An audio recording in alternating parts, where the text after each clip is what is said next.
Le chapitre 10 s'appelle « Les questions qui vous inquiètent », à tort. Il traite de deux choses. Une deuxième partie que je ne traiterai pas dans cette vidéo, parce qu'on ne peut pas tout traiter, c'est ce que vous appelez les questions déstabilisantes, et qui pour moi ne le sont pas du tout, car les jurys sont bienveillants. Ces fameuses questions inattendues. Il traite aussi, et c'est ce que je vais développer dans cette vidéo, sur les questions d'opinion et les débats d'actualité. J'y attache beaucoup d'importance, beaucoup de jurys le font et les écoles aussi. De quoi est-ce qu'on parle? Il va arriver pendant l'entretien que des membres du jury vous demandent votre avis sur un sujet d'actualité. La question peut être très directe. Est-ce que vous seriez prêt à aller faire votre service militaire universel?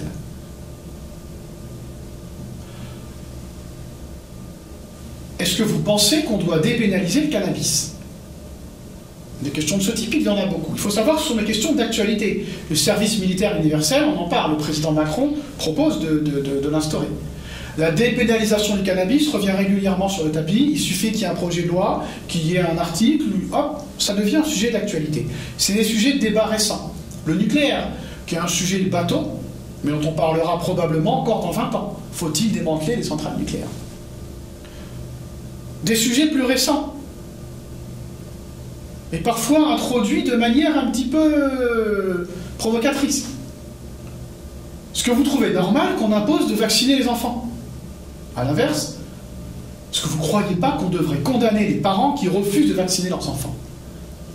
Ce sont des sujets de débat sur lesquels l'opinion publique n'est pas toujours d'accord. En matière de vaccin, ce n'est pas du 50-50, mais en matière de nucléaire, c'est un peu ça. Ou alors, tout récemment, est-ce que vous pensez normal, est-ce que vous pensez qu'on doit légiférer sur les fake news? Si vous ne savez pas de quoi je parle, c'est ennuyeux parce qu'on en parle en ce moment. Il y a beaucoup de sujets de ce type. Et moi, ce que je fais tout simplement, et je vous le recommande, c'est votre téléphone. Et à chaque fois que je lis un article ou que j'entends un sujet dont je me dis, tiens, une petite polémique à la française, je la saisis sur mon téléphone pour la voir de près. Vous devez aller un peu plus loin que moi, puisque moi, ça y est, j'ai passé les entretiens. Vous devez les préparer, vous devez savoir ce qu'on en dit. Vous devez connaître des arguments pour et des arguments contre. On vous demandera un avis. Et sur les sujets de débat, clairement, premièrement, vous devez montrer que vous savez de quoi on parle. Je cite toujours ce même exemple, parce qu'il est évocateur, il y a 2 ans. Est-ce que vous pensez qu'on doit légiférer sur le salaire des patrons?